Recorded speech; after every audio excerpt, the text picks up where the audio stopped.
আজকে আমি আপনাদের এমন একটা দোয়া শিখাই দেব যে এই দোয়াটা পাঠ করলে আপনার জন্য জান্নাতে একটি করে গাছ লাগানো হবে। তো দোয়াটির নাম কি জানেন? খুবই সহজ, আমরা সবাই জানি। এটা হচ্ছে সুবহানাল্লাহ, আলহামদুলিল্লাহ, লা ইলাহা ইল্লাল্লাহ, আল্লাহু আকবার।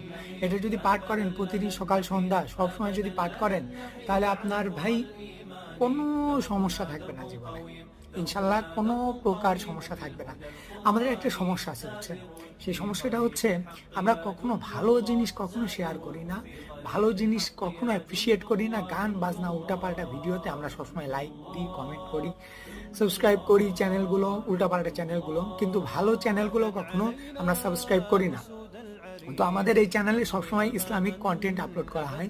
তো আপনি একটু কষ্ট করে লাল সাবস্ক্রাইব বাটনে ক্লিক করে চ্যানেলটি সাবস্ক্রাইব করে দিবেন এবং যে কোনো যা ইচ্ছা একটা কমেন্ট করে যাবেন, তাহলে ভিডিও ট্রেন্ডিং হবে, ইসলাম প্রচারে সাহায্য করবে।